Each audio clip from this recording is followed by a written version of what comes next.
Hola, hola, muy buenos días. Les saluda Kelly Alvear aquí en su informativo nacional. Como siempre, a través de UNPG TV en Facebook, nos conectamos con ustedes para entregarles el resumen de la información. Hoy, 29 de julio de 2025. Vamos a iniciar, no sin antes recordarles que estamos aquí de lunes a viernes a partir de las 10:30, entregándoles las noticias. Veamos cuáles son los titulares para el día de hoy. Coavisa.com nos dice que más de 500 presos fueron liberados en Colombia tras deportación desde Ecuador. Entra en vigencia el formulario de registro aduanero. Vamos a saber quiénes y cómo deben llenarlo. También estaremos conversando acerca de la consulta popular en Ecuador, que sería tentativamente para el 14 de diciembre de 2025. 5 sujetos robaron $10,000 de un parque de diversiones en Guayaquil. También la alcaldía de Guayaquil dice que se da un paso firme contra la impunidad, puesto que se inauguró una unidad de protección infantil en la Atarazana. Marcela Aguiñaga se pronuncia sobre el proceso contra el municipio de Guayaquil por el paso elevado en Los Ceibos. Trabajadores del IES protestan en Guayaquil tras despidos masivos. Álvaro Uribe, condenado por manipulación de testigos y soborno en un juicio histórico en Colombia. Y finalmente estaremos con los detalles del tiroteo que dejó al menos 4 muertos en un rascacielos en Manhattan, Nueva York.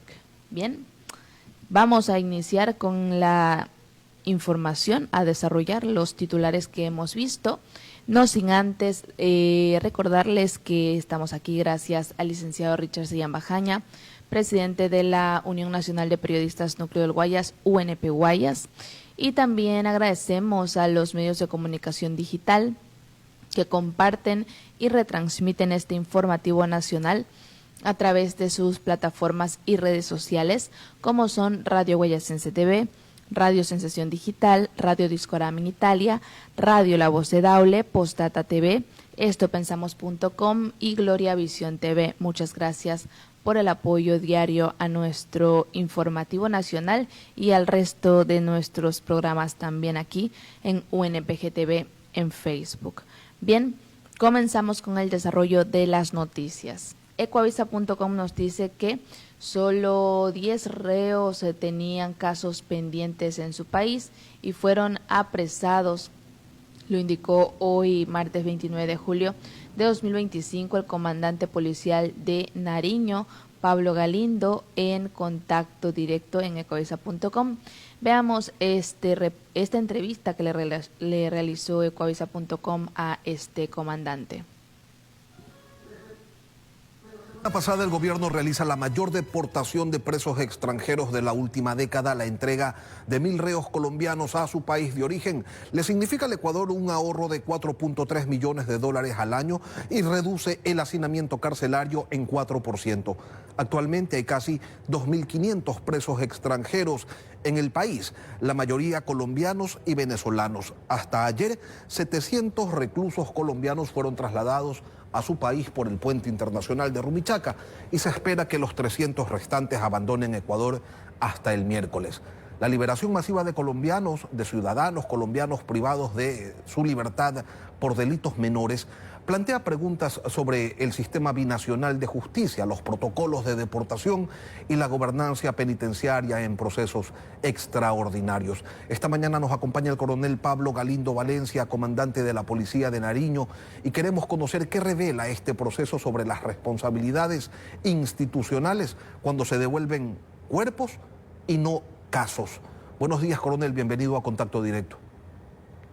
Sí, muy buenos días, Lenin, y a todos los televidentes de Contacto Directo.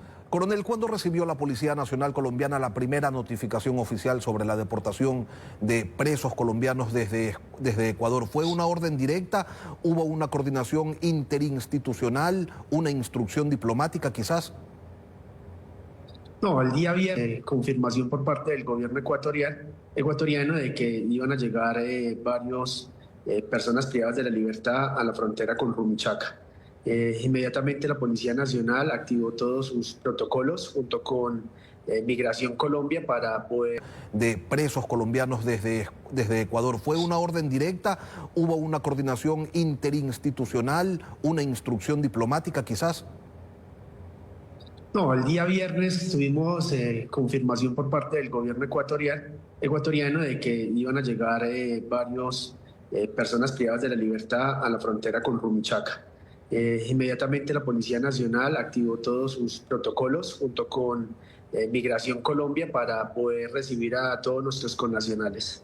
¿Cuál es la entidad que lidera el proceso en Colombia, coronel? ¿Migración, Cancillería, Policía, Fiscalía? ¿Quién responde por esos protocolos jurídicos y diplomáticos? Digamos que el protocolo está establecido por Cancillería, en donde por parte de gobierno a gobierno se tiene que hacer una coordinación. En este caso se hizo la coordinación por parte de Cancillería colombiana y se activó todo el protocolo migratorio. ¿Cuáles son esos protocolos migratorios que ustedes siguieron como policía en la frontera? ¿Cuál es el paso a paso, coronel? Bueno, lo primero que hicimos fue verificar antecedentes de todos los connacionales que llegaron a la frontera. Allí se hizo una verificación, la mayoría venía sin cédula, entonces lo que se hizo fue aplicar todas las elementos técnicos que tenemos a disposición, la utilización de tecnología para la verificación, y una vez verificados se entregaban directamente a Migración. Si alguna de las personas que ingresaban a Colombia o que son deportados tiene alguna situación judicial, pues inmediatamente es dejado a disposición por la autoridad que estaba haciendo la solicitud. Ok, entonces había verificación de identidad, revisión de antecedentes y situación judicial. Y si había inconsistencias, si alguien, como usted dice, llegaba sin cédula y el sistema no lo tenía registrado, ¿qué pasaba con ese ciudadano? Inmediatamente tomamos contacto con la registraduría, verificábamos su tarjeta de dactilar, verificábamos obviamente que correspondiera a la persona que se estaba identificando, y posteriormente iniciamos todo el proceso migratorio, que se hace directamente con Migración, perdón por la redundancia, y se verifican las bases de datos que no tengan ninguna situación jurídica. Si la persona que fue deportada desde Ecuador tenía asuntos pendientes con la justicia colombiana, ¿era detenida? Sí, así es, correcto, para que cumpliera obviamente todas sus situaciones jurídicas. Y de esos 700, ¿cuántos fueron detenidos y cuántos fueron dejados pues en libertad? En este momento llegaron 603. De esos, solamente 10 personas tenían antecedentes judiciales o estaban requeridos por alguna de las autoridades judiciales. De esos teníamos 2 con circular azul, uno por acceso carnal violento y otro por hurto. La determinación de que solo fueran trasladados quienes tenían condenas por delitos menores, ¿es una decisión exclusiva de Ecuador o hubo algún tipo de diálogo o de participación de autoridades colombianas? En esa parte desconozco, no sé cuál fue el procedimiento que tuvieron entre cancillerías, entre gobierno y gobierno. Mi función como policía era solamente la verificación de que no tuvieran ningún tipo de antecedentes o realmente no tuvieran situaciones especiales con la justicia. Coronel, ¿se realiza algún tipo de seguimiento posterior al ingreso de estas personas en Colombia? ¿Hay trazabilidad institucional, acompañamiento social o judicial?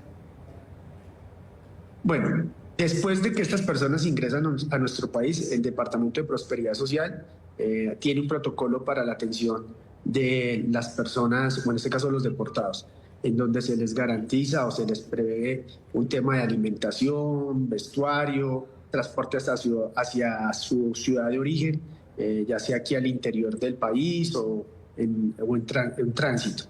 Vemos que ese es uno de los protocolos que se utilizan. Eso lo hace directamente nuestro Departamento de Prosperidad Social a través de todos sus protocolos como tal. Posterior a eso, como yo le decía, si no tiene ningún antecedente en Colombia, el connacional puede seguir transitando por nuestro país sin ningún tipo de problema. Ya sea que no tenga, ya, digámoslo así, si tiene una situación especial, pues ya tendrá que entrar a responder ante las entidades judiciales. ¿Podría confirmarnos usted, coronel, si esta situación, la llegada de estas 603 personas, ¿Los tomó de sorpresa? Ya teníamos una información, el tema era que no teníamos la fecha exacta, sin embargo ya nuestros protocolos estaban listos para atender este tipo de situaciones. Coronel, le preguntaba cómo se están preparando para recibir pues, a cientos de ciudadanos colombianos que están privados de la libertad acá en el Ecuador y que se ha anunciado. Bien, seguimos con el desarrollo de la información aquí en el Informativo Nacional. Creo que de esa noticia ya se resolvió la interrogante que todos teníamos. Teleamazonas.com nos dice que entra en vigencia el formulario de registro aduanero. Vamos a ver quiénes y cómo deben llenarlo, puesto que el Servicio Nacional de Aduana de Ecuador informó que el formulario entrará en vigencia hoy 29 de julio de 2025 y debe registrarse en línea. Este martes 29 de julio de 2025 entra en vigencia el formulario de registro aduanero en Ecuador. Este requisito es obligatorio solo para viajeros con bienes sujetos a declaración por un valor igual o superior a los $10,000. De acuerdo con el Servicio Nacional de Aduana de Ecuador, SENAE, el FRA deberá ser llenado en línea y solo podrá presentarse en formato físico de forma excepcional. Es requisito obligatorio para todos los viajeros nacionales o extranjeros que ingresen o salgan de Ecuador. El formulario deberá llenarse 3 días antes del viaje por vía aérea, marítima o terrestre. Una vez llenado el formulario en línea, el sistema entrega un código QR que deberá presentarse en el punto de control migratorio. La medida busca prevenir el lavado de activos y combatir la evasión fiscal, según indicó el SENAE. El formulario debe llenarse en línea en la pestaña Servicio al Ciudadano, opción Viajeros, y se desplegará el documento. En la página de la aduana se debe crear una cuenta con su número de identificación y clave. En caso de ingreso al país, debe declarar los bienes tributables con los que llega, es decir, propiedad privada o bienes de uso personal que no tienen fines comerciales, como computadoras, teléfonos, celulares, entre otros. También se debe declarar, en caso de ingreso de dinero en efectivo, instrumentos negociables al portador, cheques, letras de cambio, etcétera. También metales y piedras preciosas cuyo valor sea superior a los $10,000 o su equivalente en otra moneda. Para quienes salen del país es necesario precisar la cantidad de dinero con la que salen. También se debe detallar si se poseen cheques, otras letras de cambio, metales, piedras preciosas u otros objetos cuyo valor sea igual o superior a los $10,000. Seguimos con las noticias. Teleamazonas.com también nos indica que la consulta popular en Ecuador sería el 14 de diciembre de 2025. Tenemos un reporte aquí de Teleamazonas.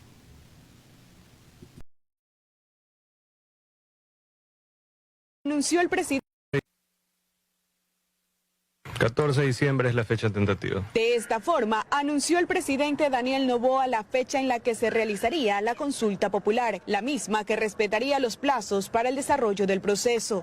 Para que las dos preguntas importantes entren, más las otras preguntas adicionales, hablamos con el CNE y dentro del calendario, ya una semana después de eso, es demasiado cerca de Navidad. Como parte de las reformas que ha planteado desde su posesión, Noboa mencionó la entrega del cuarto proyecto denominado Ley de Fundaciones. Ahora tiene que haber un control real. Se usa las fundaciones como vehículo de lavado, se usa las fundaciones como para financiar también organizaciones narcoterroristas y eso no podemos permitir. En esta, también se habilitará una transitoria para tratar el dinero incautado a grupos de delincuencia organizada. Ese dinero tiene que pasar a una cuenta temporal del Banco Central hasta que pase pues la extinción de dominio o algún proceso judicial que tenga que suceder. Por otro lado, en materia de energía, el primer mandatario confirmó la compra a Colombia. Porque tenían excedente de energía hidroeléctrica, que comprarla a Colombia era más barato que prender una termoeléctrica aquí en ese momento. Además, dio a conocer la aceleración de procesos y el inicio de otro proyecto de energía renovable. En octubre se inicia un proyecto bastante grande con Cox Energy. Estamos dando permisos expeditos y de manera muy rápida, especialmente en solar y en eólico. Noboa anticipó que visitará Argentina, Uruguay, Brasil y Japón como parte de su agenda presidencial. También tengo una reunión con el primer ministro de Japón a finales del mes de agosto para iniciar el proceso de un tratado de libre comercio con el Japón. Entre los anuncios, Daniel Noboa mencionó que el próximo 5 de agosto se habilitará el proceso de inscripción del programa Jóvenes en Acción. Nosotros le vamos a dar a 80.000 jóvenes pasantías pagadas por 3 meses, desde el 1 de noviembre hasta el 1 de febrero. $400 al mes. Los participantes realizarán sus pasantías en 2 ministerios, de Inclusión y de Transporte. Erika Vera, Teleamazonas. Seguimos con las noticias. No olviden que pueden darle like, comentar y compartir este informativo. Y Ecoavisa.com nos dice que 5 sujetos robaron $10,000 de un parque de diversiones en Guayaquil. Los delincuentes amedrentaron a los empleados y obligaron a abrir la boletería para llevarse el dinero recaudado durante la jornada. Aquí tenemos el reporte. Este video aficionado captó cuando un grupo de personas trepaba a unos contenedores al enterarse que estaban robando en el parque de diversiones. Según la policía, 5 delincuentes armados llegaron a la medianoche a los juegos mecánicos ubicados en el sector de San Felipe, en el norte de Guayaquil. Amedrentaron a los empleados en el área de ingreso, obligaron a abrir la puerta de la boletería y se llevaron todo el dinero de las cajas, aproximadamente unos $10,000. Entonces toda esa gente lo que hizo fue correr para acá, para nuestra cuadra. Hay videos. Entonces la gente se metió, se cruzó la cerca, entonces esto era un caos. Y ellos se bajaron directamente hacia la caja. Entonces esto significa que había información de que a esa hora hacían los movimientos. Esta cámara de seguridad grabó a este otro grupo de personas huyendo del parque, entre ellos un hombre con un niño en brazos. Pero la inseguridad es solo uno de los problemas que preocupa a los moradores de la zona, que denuncian que no solo el parque es un problema, sino también el terreno baldío. Se va este circo y este terreno queda totalmente descubierto. Hemos pedido unas y cuantas veces al dueño del terreno que nos cierre, porque sabemos que eso es una orden municipal que lo tiene que cerrar esto, y el señor no nos ayuda con eso. Con eso evitaríamos muchísimo la entrada y salida de los delincuentes, la fuga de ellos por este. Es una vía de escape para ellos. Es una vía de escape. Nosotros tenemos que aguantar año a año esta bulla. Esa gente inclusive se bañan ahí, tienden ropa, todo es un relajo. Agregan que ya llevan 5 años soportando esta situación. Pese a que han enviado solicitudes al municipio, no hay respuesta. Estamos bajando, recopilando toda la información de cámaras del sector para lograr identificar. Buscamos a los dueños del parque de diversiones para obtener más detalles de lo ocurrido, pero no se quisieron referir al tema y más bien nos pidieron salir del lugar. Bien, esta es la situación que aconteció en este parque de diversiones en Guayaquil. Seguimos con la información y la página de guayaquil.go.es nos indica sobre una nueva unidad de protección infantil que abrió sus puertas en la Atarazana. Por primera vez en la historia de Guayaquil, Guayaquil contará con un centro gratuito y especializado para brindar atención integral a niños, niñas y adolescentes víctimas de abuso sexual. La unidad de protección y víctimas especiales fue inaugurada este lunes 28 de julio por el alcalde de Guayaquil, Aquiles Álvarez, en el polifuncional DACE, Casa Guayaca, ubicado en la ciudad de la Atarazana. El espacio marca un hito en la lucha contra la impunidad y la defensa de los derechos humanos. Este centro municipal ofrece servicios totalmente gratuitos que incluyen asistencia jurídica, contención psicológica, atención pediátrica, logopedia, área lúdica y apoyo a mujeres víctimas de violencia intrafamiliar. El objetivo es garantizar una atención integral especializada y sostenida en el tiempo para evitar la revictimización. En los últimos 5 años hubo 250,000 violaciones. ¿Saben cuántas en Guayaquil? Bueno, el 25% es en Guayaquil. Nadie se ha preocupado por eso, pero este municipio sí se preocupa por ustedes, sí le duele, destacó el burgomaestre textualmente durante la inauguración. Además, subrayó la importancia de trabajar en la prevención a largo plazo para cortar el ciclo de violencia. Textualmente también dijo: si no nos preocupamos del acompañamiento de la reinserción en la sociedad, se puede estar formando otro futuro agresor.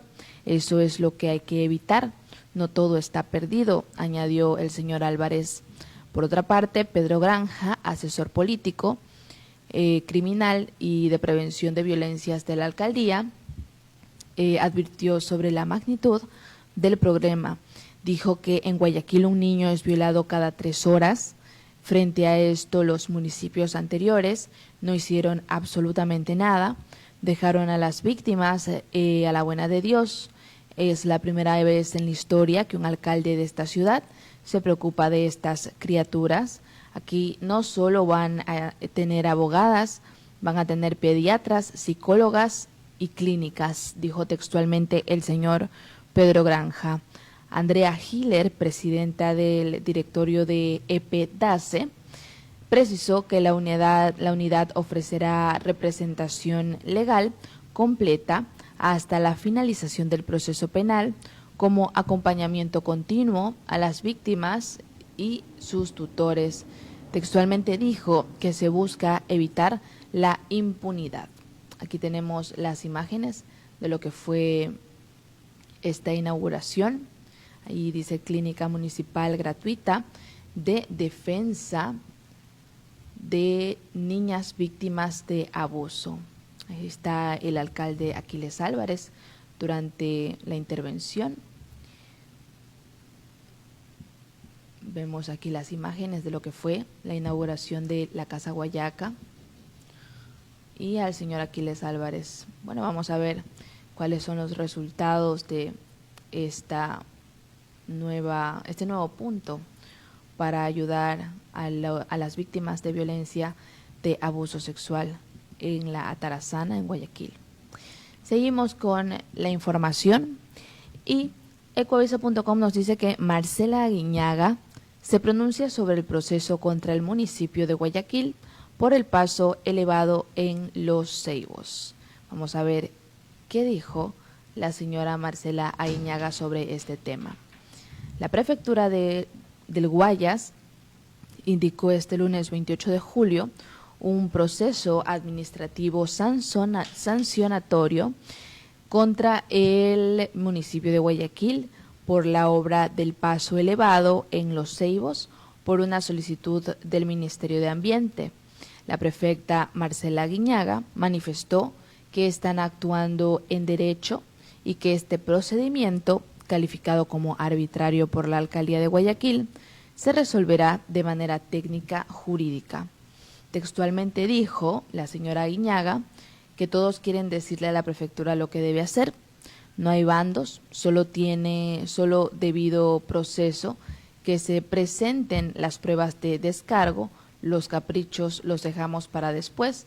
Guayaquil merece madurez, no reacciones impulsivas, dijo la señora Aguiñaga en redes sociales.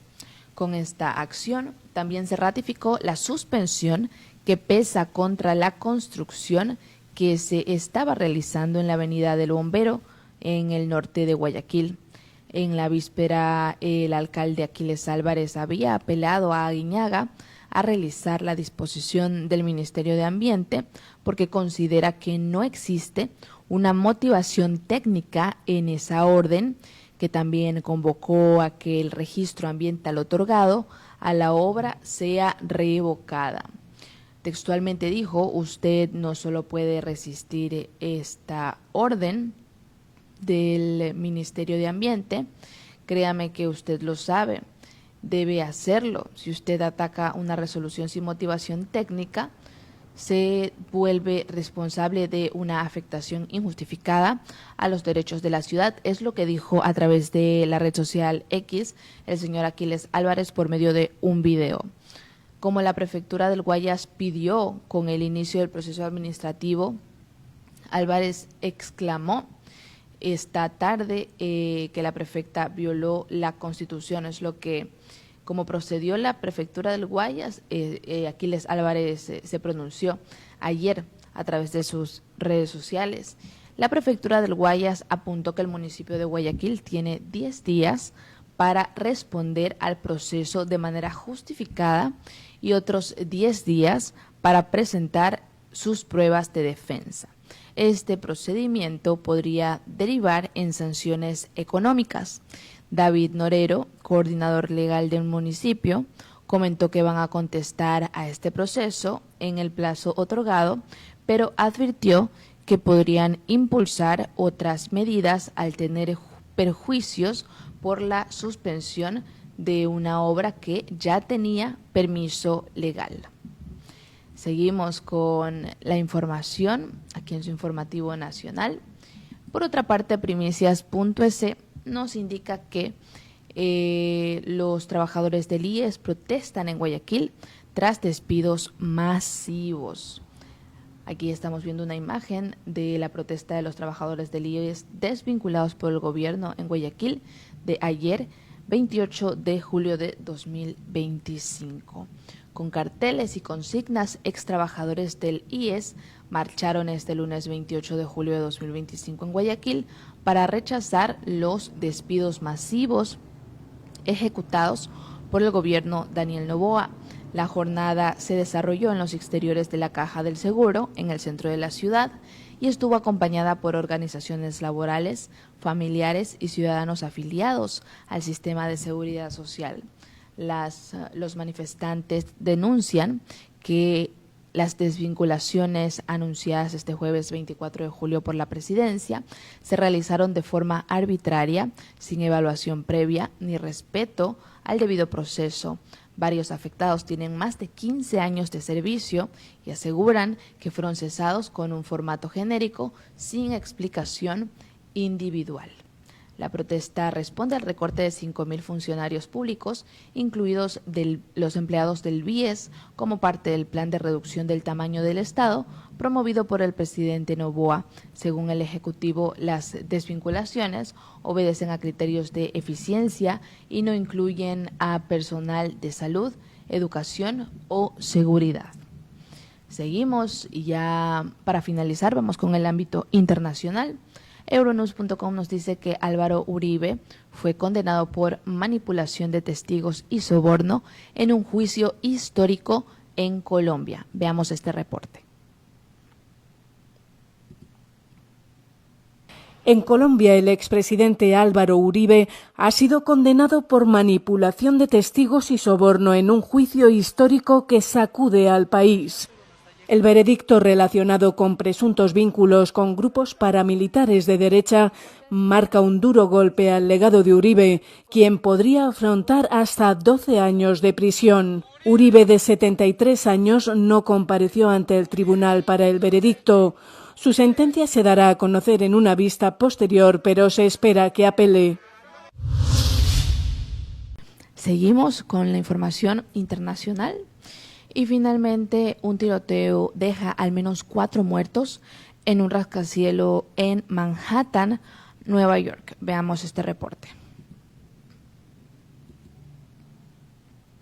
En Estados Unidos, un tiroteo múltiple en un rascacielos en Manhattan, Nueva York, deja al menos 4 muertos, entre ellos un agente de policía. Un hombre armado abrió fuego en la entrada del edificio, provocando escenas de pánico antes de dirigirse al piso 33, donde también puso fin a su vida.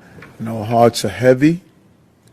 5 innocent people shot tonight We lost 4 souls to another senseless act of gun violence, including a member of the New York City Police Department, Officer Islam. El incidente se produjo en un rascacielos que alberga la sede de importantes firmas financieras como el fondo Blackstone. Varias personas resultaron heridas, una de ellas está en estado crítico. El atacante fue identificado como un hombre con domicilio en Las Vegas. Las autoridades han abierto una investigación. Bien, y de esta manera finalizamos con la revisión de las noticias aquí en el Informativo Nacional. Como siempre, de lunes a viernes, a partir de las 10:30, les traemos el resumen de la información de los distintos medios de comunicación, las que nosotros consideramos más relevantes para ustedes. Agradecemos al licenciado Richard Sellán Bajaña, presidente de la UNP Guayas, por permitirnos llegar a ustedes a través de UNPGTV en Facebook, y también a los medios digitales que comparten y retransmiten este informativo nacional a través de sus plataformas. Ellos son Radio Huellas en CTV, Radio Sensación Digital, Radio Discorama en Italia, Radio La Voz de Daule, Postdata TV, estopensamos.com y también Gloria Visión TV. Todavía no me acostumbro porque es un medio nuevo que también nos está apoyando, pero aquí lo estamos nombrando también. Agradecemos a sus directores y seguidores por el apoyo diario. Yo soy Kelly Alvear y les deseo que tengan un excelente martes. Nos vemos mañana miércoles. Que les vaya bonito. Chao, chao.